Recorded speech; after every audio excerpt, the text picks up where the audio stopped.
It is 4:30. I'd like to call the meeting of the Moorhead Public Service Commission to order. May I have, a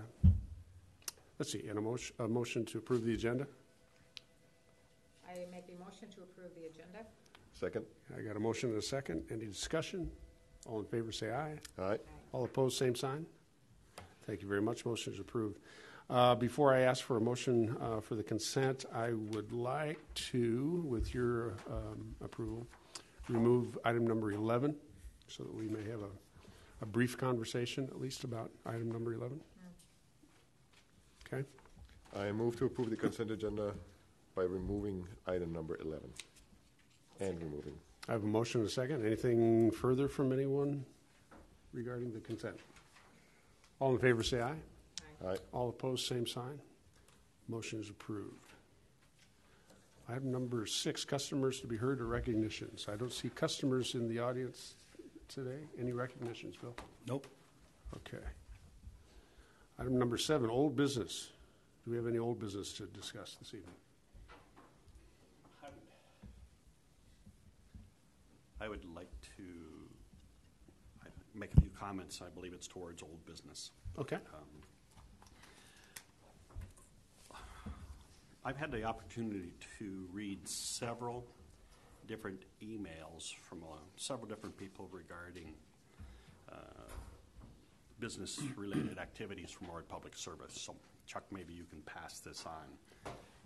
From reading those, it's my interpretation that there has to be a clear understanding that Bill does not work for the city. He does not work for the city manager. His responsibilities are the utility, and he reports to the commission. So when we get recommendations of policy change being sent to the manager versus the commission, I think that would be probably my preference to have that sent to the commission to review those policy changes and implementations rather than going to staff. And I think also here there was a similar email regarding the water tower project, and I think we'll probably discuss that more as far as how what terminology we use to send to Bill regarding the process seems to me a little inappropriate, since the utility owns the water tower and they're willing to participate with the city versus city directing and telling the utility how they're going to manage that process.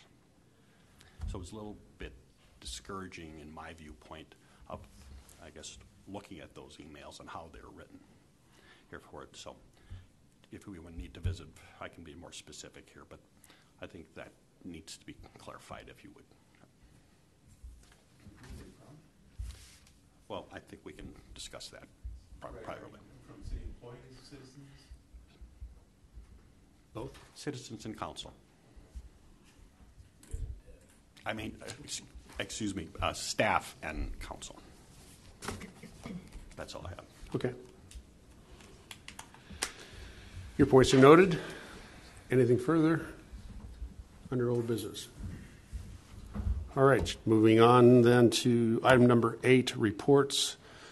Chuck, City Council. Had a marathon city council last night. Went over the budget. Everything looks pretty good there. It's going to probably pass pretty easily. Public Works Director did a review of all the streets he's done this year and mentioned MPS quite a bit in it. And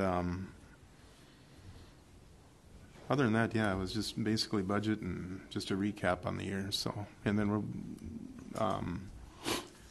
not this coming Monday, but the next Monday in December, we'll be voting on the budget, and so it'll be the last meeting of the year. So wrap everything up. So. From my point of view, I appreciate your comment about the street projects and the mentions of MPS, because from my point of view, it seems like we are working well in planning and the collaboration for these street projects and so forth that are coming up. So I've been really encouraged by what I've observed. It's really good coordination between the city and MPS. So yeah, cool. A lot of and there's more communication than I've seen in a long time. So yeah, it's a good thing. Good deal. Good deal. Thank you for that. Public Service Commissioners, anything from you all? It's been a few weeks since we've gathered, so. Yeah. Okay, Comment? John? Okay. And Dave, you may want to jump on this too here as far as an observation on the EDA, the way the changes have made.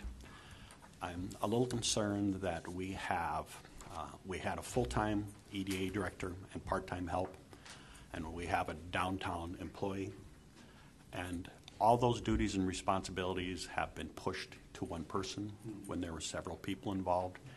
I'm not sure how well that is going.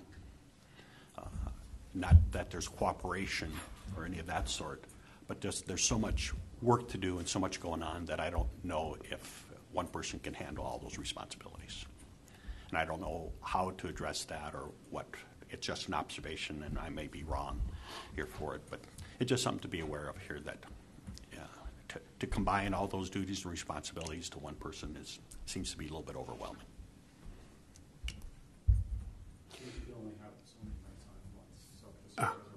Okay. I will change hats just for a moment because I am involved to a degree with the downtown group as well. And John, for your information, the board is discussing what those expectations are. We're evolving as that process is going along. We're evolving into really a better understanding of what the expectations are from the city manager's office and on down, and who it is that does what, because some of that wasn't clear as we stepped forward as a downtown organization. So again, I'm not speaking as a member of this group at this point. I'm just reacting, from the downtown point of view. But we have some conversations that we're preparing to have with city leadership, because we have some concerns that are like that too. So I know you represent, and I'll put the hat back on, you represent us, the Moorhead Public Service Commission, on that board, and there have been various concerns that have been expressed about how it is that they're moving forward as an EDA, and I think they're valid, and they're not unusual from the other points of view too. So I don't know whether that's a message as well, Chuck, but I think we're moving toward some productive conversations about where it is that the job descriptions are and what responsibilities are under who and so forth. So Right, and I think there would be a curve on that too, since he was just hired as a joint with the downtown group and city. There's going to be some hiccups, but there's going to be some constructive conversations, and I think we can work through it. So. Okay, John, anything further on that point? I appreciate the comment. Anything else, Public Service Commissioners, as far as your roles with other groups? Water? Nope, okay, no water reports. Mr. General Manager. We do have a general manager's report. It does have the third quarter strategic planning updates.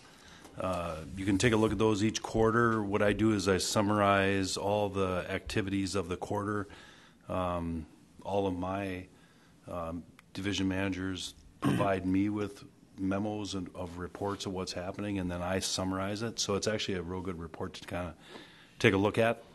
And then I wanted to talk just briefly about a collection issue that was referred to in these emails that went around, and we are looking into that topic, and we actually have made some policy changes. Actually, some policy changes were in, they were in the process before this actually happened, but that process hadn't been implemented before this one occurred. It may or may not have helped in this situation where, somebody was disconnected, water service was disconnected because of non-payment. Those things do happen, but this one made it all around the council and the commission. So just wanted to say that we're working on it. We do have a customer service committee, and we'll be meeting with them and talking about this one as well. So that's all I had, unless there's questions. Any questions for Bill on this? This was a fairly active conversation that was going on around the community for a couple of weeks ago for a few days. So I'm glad to hear that we're making some headway. I stepped out to contact some colleagues in the utility business to see if we could start to compare notes a little bit on effective measures for these types of scenarios. And I was glad to at least get a few ideas, but I've already passed those along to Bill, and I'm looking forward to something that's going to be kind of constructive as we look at the way we do business. John? Well, just for clarification, Bill, when those proposals will be brought to the commission to change actually the policy that's in place? Well, what we do is we have a commission policy on customer service that's fairly broad, and then the one I was referring to really was an administrative policy that, has procedures and dates and times. We try and keep that away, kind of away from the commission level and debating that.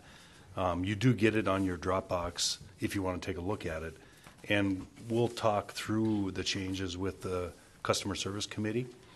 And just as a matter of procedure, if you ever want to adopt either that policy or another policy that has more specifics, you certainly can do that. But we can also report on that if you want to at the commission level. I was just referring to you gave me the collection and past due account policy title. So I was just curious if there's changes in that would that have to be brought to the commission for approval or No. not? No. Okay. All right. No, that's really an administrative policy with a lot of detail. There's another one that's more broad, and it says, take care of our customers. It's a directive to me to make sure and be on top of those things. Based on the high profile, though, of this particular issue, you would plan to come to us with a fairly detailed report and commentary on what is going to be done?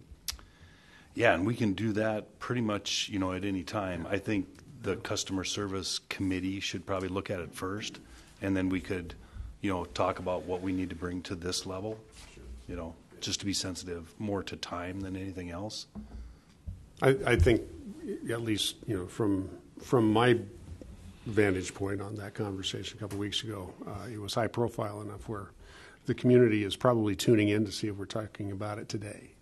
I wanted to be sure to assure folks that are interested in this topic that we are paying attention and that hopefully we'll be responsive. So. Oh yes, we'll be responsive, and Nancy is prepared, to just talk about our general practices and how we work as a municipal utility with other municipal utilities. So when we talk about we do things, generally how everyone else does them. Yeah. That's how that's what she can talk about. There's manuals that she's got that provide some detail on some of these things. So, I think for this evening, we don't need to go there. yep. We have other business that we really need to get to before. We don't want to go till 10 o'clock tonight, Chuck. So, so. I have an issue on the report. Oh, okay. Once you're done with that. Okay. Are we finished with that? Ralph, you're up. Okay, so thanks for doing the dashboard, by the way. And I have a question. I'm not trying to be funny at this point, but I looked at the outages, and it looks like 80% of our outages are caused by squirrels. And my one solution to that. But the other question is there something that we can use that's available that we can put over the transformers so we have fewer outages from squirrels, or is this just a problem that just exists? What is this? I had the same question. What is the solution?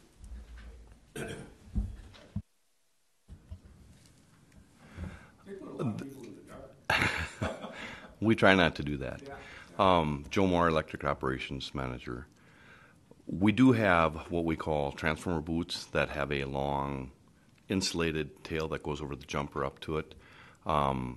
We've gone to a different type of transformer where it's got a single bushing down, where some of the older style transformers had cutouts in the backyards, so we've tried to eliminate that. Unfortunately, they get everywhere, and if they get up into a riser or if they get up onto the transformer and they short themselves out, it's going to take the line out. And other than totally encasing them, they have a product which they call caddis, which is an insulator that you can put over the lead that goes up to the primary. But all the high voltage, all those wires are bare, and if they reach across and they get on that, there's just really no way to stop them. Especially when people feed them and they have a lot and they play. They're pretty nimble. Because it was just amazing. I mean, we had, 47,000 outage minutes and 39,000 were caused by squirrels. I mean, it's just fascinating. So along with that, do we have a tracking of repeat locations of outages? Yeah, we do track where all of our outages are, and actually we utilize that. We purchased a couple of different pieces of equipment this year to try in some of those areas so that we could try to minimize the outages. So that if the fuse blows, it's like it recloses in a couple times, just try to clear the fault so that they get a blink, but they don't lose power for a long amount of minutes. So we are trying a couple other things, and we utilized all that data that we had to try to find the areas that it would best fit, because we only bought 3 of them. There's thousands of places we could put them, so we're just trying some different equipment out. So just for clarification, Joe, when you have an outage, the fuse blows on the first, or does the transformer repeat and pump the cycle like 2 or 3 times? The fuse is a one-time shot. Okay. All right. So if there's a bunch of transformers on a we'll call it a radio line, and if a squirrel does happen to get where it can get grounded out and take that line out, and it takes the fuse back to the main feeder, until we get back out there, that's not going to be refused. Like Travis said, we have a couple areas that we've done this, and we're going to try these automatic reclosers where it'll give itself time to clear and then come back in. But there's just so many factors that go into it that, unless we want to make everything totally underground, we're going to deal with this into the future. Well, John will climb up in a tree with a pellet gun, and he'll do some squirrel hunting for us, I suppose. But short of that, I don't suppose we can really do that much about it. So, well, the old school was put bounties on gophers. yeah, that's true. That's what the counties did. Yeah. So maybe we got to put a bounty on a gopher. Enough said. Let's move on to the next item. Now we're going to have PETA on us now. So, yeah, all righty. Anything further under General Manager? Okay.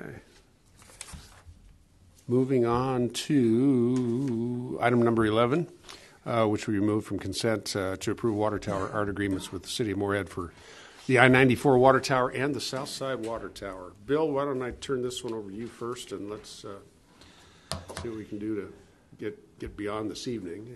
Yeah, I mean, this has been a long discussion along with the city, actually for several months, where we've proposed some action since September, and then we delayed it to October, and then now we delayed it till November. And our concern is, the construction and bidding deadlines that we have to meet. Now, we have 2 water towers that are going to be in play in the next 2 years. In 2019, we will be building a new water tower south of Good Shepherd Church. That water tower, like I said, it's a new water tower, and it takes about 1.5 years, Chris tells me, to construct. So we'll start in 2019. It'll be completed in July of 2020, just in time for us to, paint the I-94 tower, which that tower is 20-plus years old and needs a repainting. But we have to take that out of service. We have to build the other one.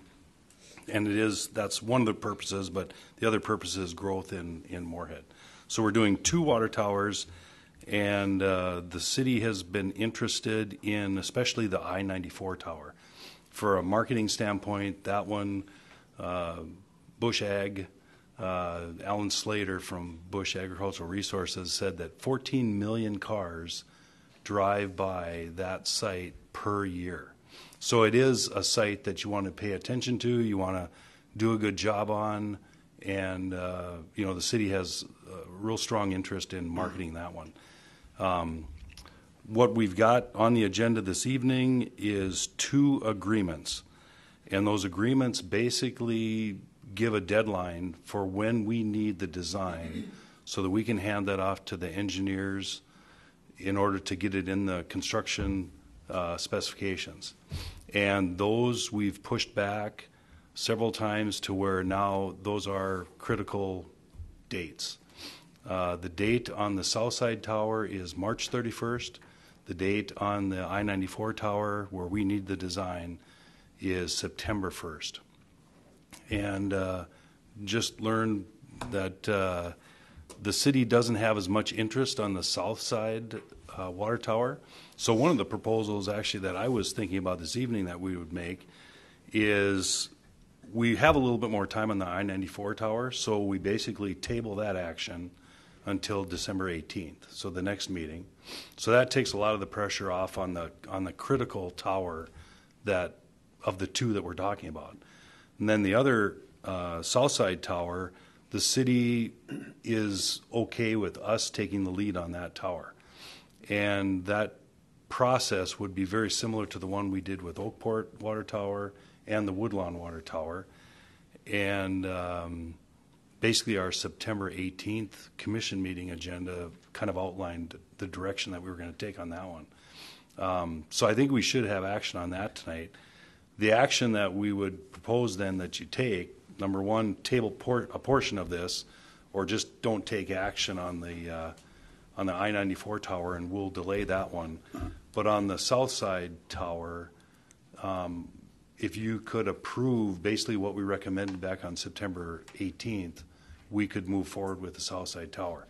And that was basically where our art committee, our Cheryl and Christine, would work with staff and lead that process, just like we did before. We would have some community input. I'm getting a little bit further into the details than probably I want to. So Chris has more details on working with the artists and that type of thing, but it would be basically the same process we used for Woodlawn. And the time frame is tight because we're just about in December, and we basically have 4 months to get all of that done. So that's kind of the recommendation, is to move forward with the south side tank, give us authorization to hire the artists, work with the committee, and move forward with that. Quickly, the reason for tabling to go into December with the other one is that I had a very quick impromptu meeting with the city manager right before our meeting tonight.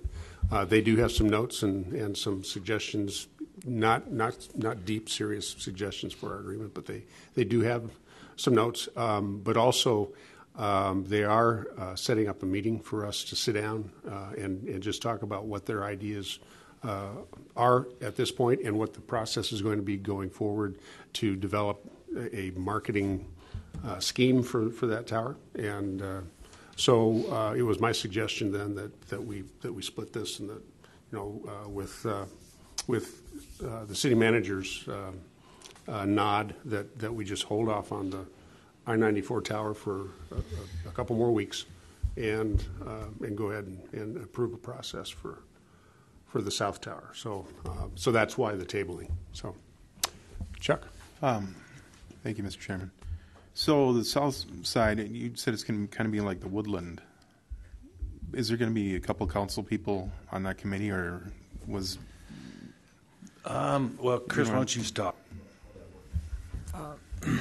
We'd use a similar framework from a project management standpoint as Woodlawn. So in the Woodlawn arrangement, we had a committee with 2 commissioners, I believe 2 city councilors, and some residents of the area. We think we'd make the committee a little smaller, but I mean, our intent would be, we recognize that commission input is important, city council input is important, as well as 1 or 2 citizens. But I think we'd keep that committee like 5 or 6 people, something like along those lines. But yeah, that would be the intent. Okay. And Chris was okay with this, city manager, for the south side? Yeah. Okay. I live by there, so you can put a big picture of me on there. The election's over. The election's over. You won. Just kidding. You don't want to scare people off.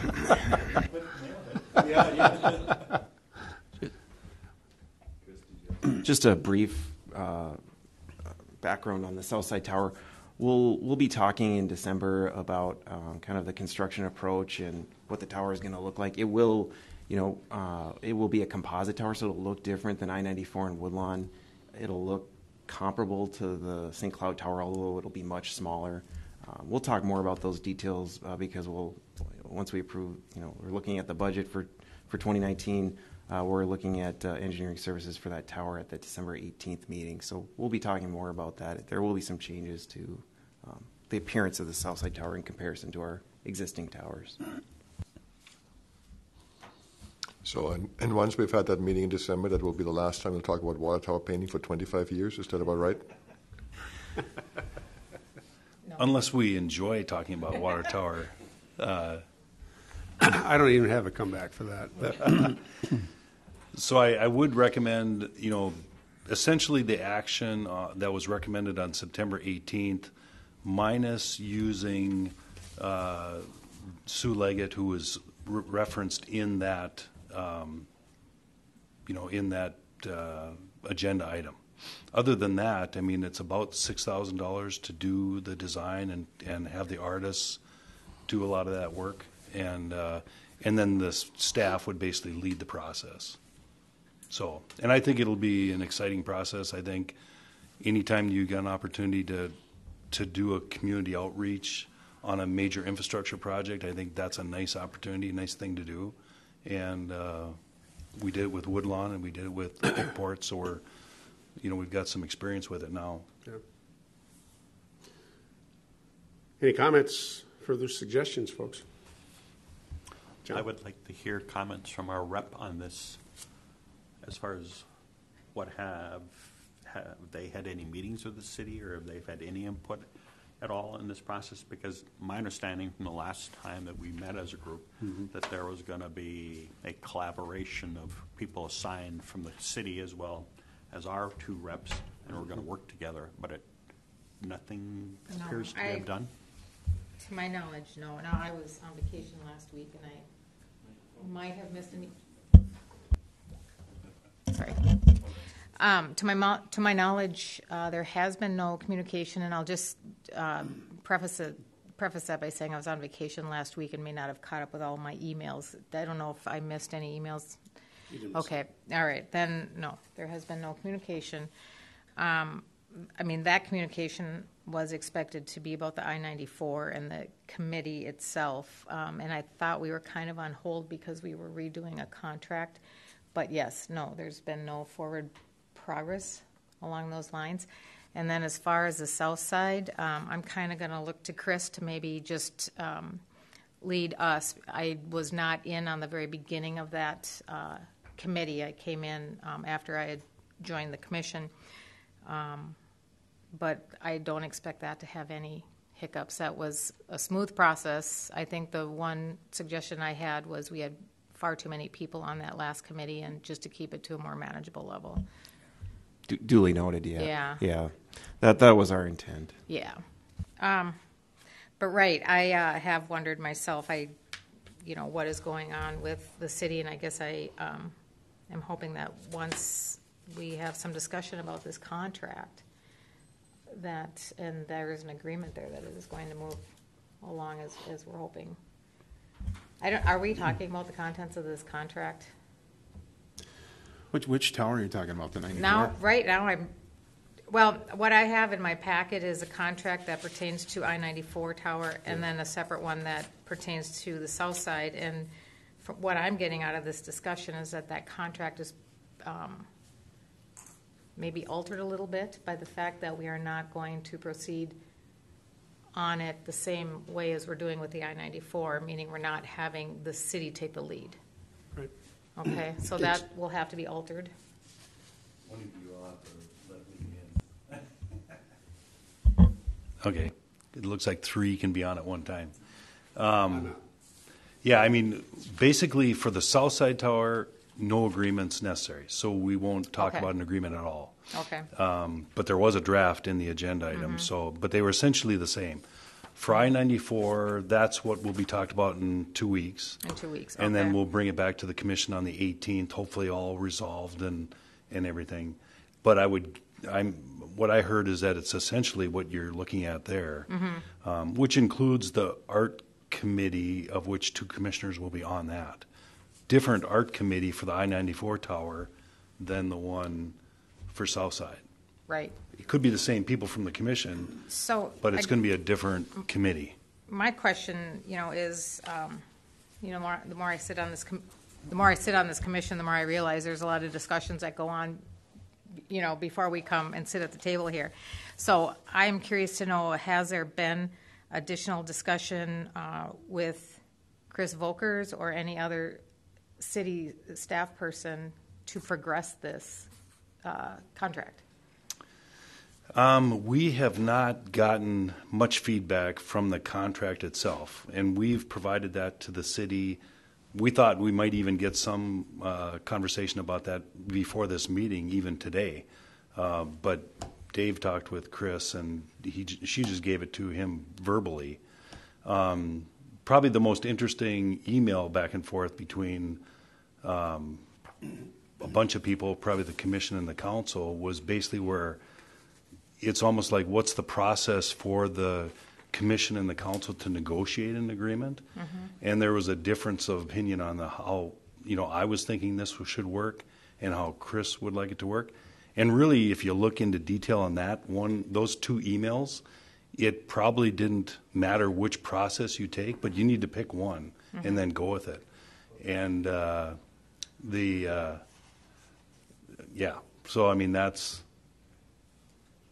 Well, and I guess my only concern there is whatever we need to do to grease the wheels to get this thing moving so that we can agree to our version of the contract, so that the city can look at it and agree, so that we can, because otherwise it may look like we've got extra time for I-94, but that's going to go by very fast. Right. Yeah, and that's where the time frame is of concern. And, John basically talked a little bit about when he said, that I report to the commission and the city manager reports to the council. And therefore, when you're working on an agreement, really it can work 2 ways. The way Chris Volkers wanted to do it was the general manager and the city manager get together and work out the details of an agreement. Problem is the deadline was coming, and we weren't getting a lot of response from the city side. So that's where we basically took it to the commission in September, October, November and said, hey, we need action on this. So we're putting pressure, on the commission to give it to the council, to take it down to the city manager, really. And that's the process I outlined, that this is one way it could be done. We'll approve it at the commission level. Commission will send it to the council. The council will talk about it and send something back, and you could do it that way. But the process that that Chris Volkers outlined is really the process that we typically do with you as well. If we have somebody that's doing mischief out in the aquifer and we're negotiating an agreement with them, we'll negotiate with them before we ever bring it to you. That was Chris Volkers' thought of how we would do it. But that's as long as they're responding and we're moving along. Now I'm just in favor of whatever moves things along. Right. Because otherwise we're going to come back and we're not going to be any closer. Right. And that was the concern here, is as we saw the months going along, it's like if you're going to have a community input process, you need some time. Well, and my experience with the last committee is that it was hurry, hurry, hurry, hurry, because whatever preceded the start date for that committee getting going must have taken quite a bit of time. And so, again, a room full of a lot of people trying to agree on one design, which probably speaks to why that design has so much in it. Right. We had to do it on such a short time frame. It was a little uncomfortable at times. Yeah. And one of the issues here is we don't want to have what happened on the Woodlawn Tower, where afterwards, because of changes that were made in the last part, increased the costs, and then who pays for that? Right. And we ended up splitting that between us and the city. And part of the agreement says we're going to pay $28,500. Anything above that, the city is going to own. Yeah. Now that, I think, is part of the discussion that's going to happen in our conversation with the city, and that's fine. Let's just agree to something. But we do want it written down so that everybody understands going in how we're going to pay for it. And the city has had that document for several weeks. So, it's there. And, so they have something to work with. It's not as if they're waiting for us to approve something so that we can hand it off to them. They already have this text. And so, I had taken the position, with Bill earlier this week that, hey, as long as we haven't heard from them, we don't have anything to agree to. We already have language in front of them, but we don't have a response. So what are we talking about? When was it dropped on the city? A few weeks ago. Weeks or months? Chris delivered, this version Yeah, since our last council meeting, because there was a change. some weeks back, and so based on my conversation with the manager this afternoon, they have at least the staff level started to take a look at that, but it was also my understanding and kind of my insistence that we get this meeting together, that we were going to have a conversation about how this process was going to work because it was new and different, and we had to kind of have a conversation. That hasn't happened yet, but hopefully that will be scheduled here in the next 2 weeks, so that we can come back to you at our next meeting. Well, and just so I'm understanding, had that. who's going to take the lead on getting that going? The city manager is. She told me that this afternoon. Okay. I still have a question. When was it dropped? Is there like a precise date? Because I'm hearing 2 months and 2 weeks. It was probably shortly after that September 18th meeting, I'm guessing. It was. We hadn't. That was. I'm out. The September meeting was to discuss MPS leading the front on both towers. I believe we brought it in the middle October meeting. So about a week preceding that meeting is when it was given to city staff. So early to mid-October. I don't remember the exact date, but somewhere early to mid-October. But again, that's a document that didn't originate from the commission. It originated from staff. So we've taken action on nothing. At this point, it's a discussion piece. So, yeah.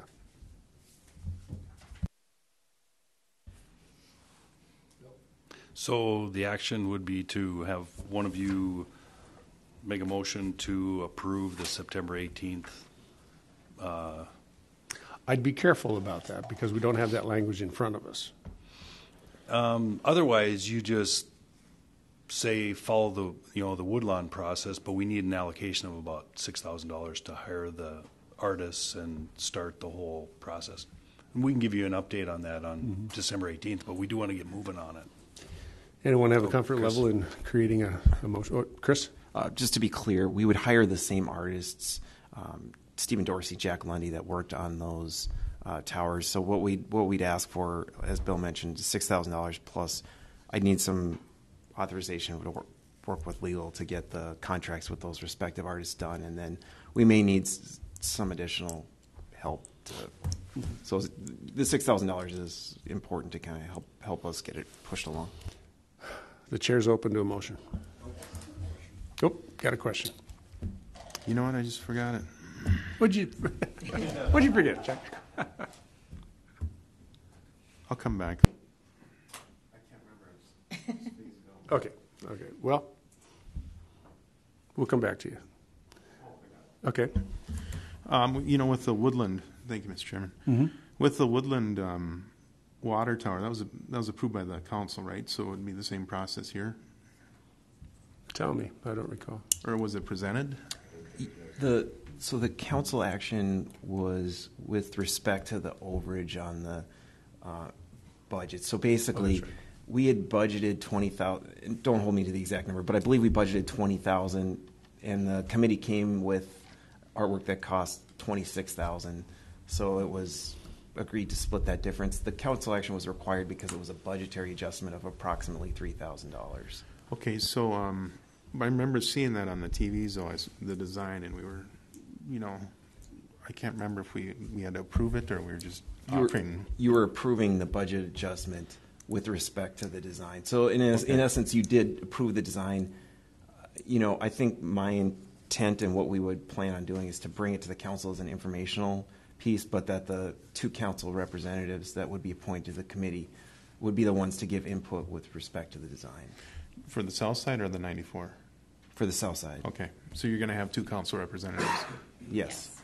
Okay, because I wasn't sure about that. I thought you were going to limit the number of people on there, but you'll for sure have. There was a large number of community and neighborhood people. Okay, so but you, That's kind of out in the field right now anyway, so there can't be too many neighbors. sure. Yeah, just so it would be like I previously mentioned, 5 to 6 people. Okay. At a minimum, 2 city councilors, 2 public service commissioners, and then a few others. Okay, because then when I thought, okay, so I misread or misheard that. So thank you. Well, and the difference to the I-94 is that the city would lead the whole process on the I-94. With the one caveat, we would have 2 commissioners on that, whatever committee that would be. Yeah, and that's fine. I didn't hear. I thought MPS was going to go alone on that south side, but you're going to have 2 council people. Mm-hmm. Yeah, just for clarity, we won't be coming to the council for formal approval of the design. Right, but you'll bring it just to show us. Yes. Like show and tell. Yes. Exactly. Okay, thanks. Collaboration are us. Or something like that. So, okay. I'm comfortable with going forward if somebody can put the verbiage on it as far as what the motion needs to say. So I would move that we table from item number 11 the agreement with the city with regard to the I-94 water tower. Okay. And I also would move that with regard to the south side water tower, that we instruct staff to proceed as we did with the Woodlawn water tower, with the change we also made on the with Sue, that she would not be on. I think, and for the dollar amount, about $6,000, up to $6,000, or Up to or approximately or Authorization of staff to hire professional services up to $6,000. that's exactly what I was about to say. bingo. I will second that. I have a motion and a second. Discussion of the motion. Hearing none. All in favor, say aye. Aye. All opposed, same sign. Motion is approved. Thank you very much. Okay. If we're ready to move on to closed, okay. This meeting will now be closed for executive session as authorized by Minnesota Statute Section 13D.05, Subdivision 3A, to evaluate the performance of the general manager. Do we expect action to be taken at the conclusion of this? Yeah. We would, so people, at least they need to hang out. Yeah, okay. So it is expected. So action is expected in open session upon conclusion of the executive session. May I have a motion to go to closed session? So moved. Second? Second. Got a motion and a second. All in favor say aye. Aye. All opposed, same sign. Motion is approved. We are now in closed session.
May I have a motion?